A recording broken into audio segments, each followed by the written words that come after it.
Une fois que vous aurez finalisé une opération, vous pourrez la dupliquer. Vous pouvez recommencer de la même manière. Même artisan, même notaire, même huissier de justice, même banque.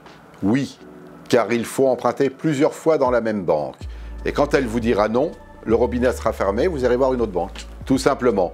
Mais voilà, vous devez fidéliser une équipe d'intervention, une équipe quelque part de collaborateurs qui vont vous permettre d'avancer plus vite et de dupliquer de la même manière tous vos investissements. Et je dirais même mieux, même candidat locataire, à titre personnel, ce n'était que des étudiants. Tous les ans, vous devez faire votre bilan financier, mais c'est facile, car tous les ans, vous devez déclarer toutes vos recettes et toutes vos dépenses aux impôts. Donc, vous allez profiter de la fin d'année pour rétablir déjà votre première liasse fiscale qui doit être fait donc en milieu de l'année qui arrive et vous aurez vraiment le résultat des courses. Est-ce que les biens vous ont rapporté d'une manière positive? Qu'est-ce qu'il faut faire? Comment il faut investir à partir de maintenant? Et quelle est l'amélioration que vous allez pouvoir apporter? Vous allez savoir également en faisant votre bilan combien de travaux vous allez déclarer et surtout combien d'impôts vous pourriez peut-être payer. À ce moment-là, vous saurez combien de travaux il faut faire pour l'année à venir. Donc, vous saurez également quel type d'investissement et combien d'investissements vous devez programmer pour l'année à venir. À ce moment-là, vous aurez une vision claire de votre patrimoine que vous pourrez partager avec votre banquier lors de l'établissement de votre demande de prêt à venir. Donc, vous gagnez sur tous les tableaux en faisant ceci, d'autant plus que si vous déclarez l'IFI, vous aurez une comptabilité de votre patrimoine et de la valeur de votre patrimoine. C'est très intéressant, c'est pour ça qu'il faut être sérieux et bien suivre sa comptabilité.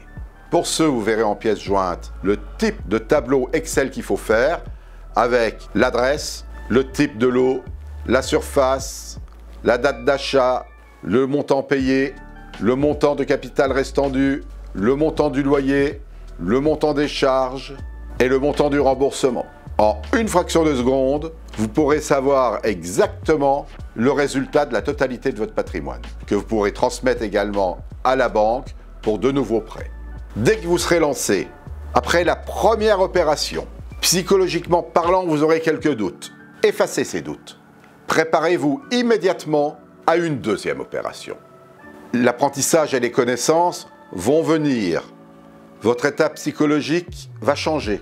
Vous allez avoir de plus en plus confiance en vous et vous allez pouvoir répliquer ce que vous avez fait au début en l'améliorant en permanence car il faut prendre le meilleur et l'améliorer. Recommencer, reprospecter et essayer d'acheter 2 par 2 ensuite. Ça, c'est important. Vous en achetez un, vous en achetez 2 et ensuite vous les achetez 2 par 2. C'est exactement le même métier, si je puis dire, la même prospection, les mêmes artisans, le même dossier bancaire. L'avantage, c'est que vous faites qu'une seule signature et vous en achetez 2 en même temps. Le deuxième avantage, c'est que vous avez investi 2 fois plus, donc vous devenez 2 fois plus riche. La technique est excellente parce que vous allez pouvoir dupliquer en permanence. Elle est d'autant plus excellente que je vais vous donner un petit secret. Quand vous allez présenter votre dossier, il va falloir le présenter à plusieurs banques. Si vous avez plusieurs acceptations, vous devez en choisir qu'une. Vous irez voir la banque que vous ne prendrez pas et irez vous excuser auprès du gestionnaire en lui expliquant que suite à une contre-visite avec un architecte, il est apparu qu'il y avait des problèmes techniques dans l'immeuble et sur l'appartement et que pour ne pas prendre de risques, vous ne l'achetez pas. Mais par contre, vous avez trouvé d'autres appartements à financer qui sont à peu près même surface et même prix. D'où l'importance de prospecter beaucoup pour avoir des appartements à acheter en réserve.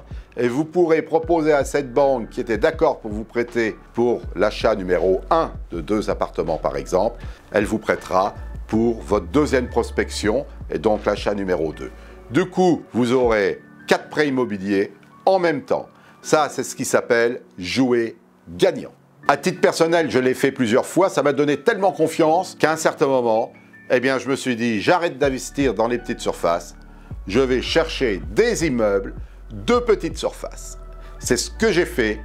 J'en ai trouvé, j'ai investi et à un certain moment, j'avais même 23 sociétés civiles immobilières, dont toutes avaient un immeuble à l'intérieur, voire plusieurs immeubles.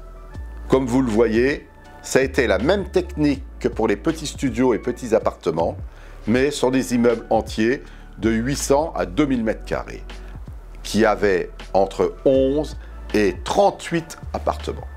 Et ce, sur Paris, la province et la proche banlieue.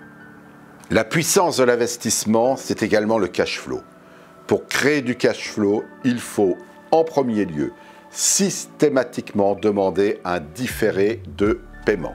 Regardez systématiquement s'il n'y a pas des subventions ANA pour les travaux.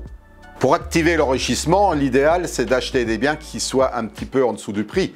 N'oubliez pas qu'une bonne affaire se fait à l'achat.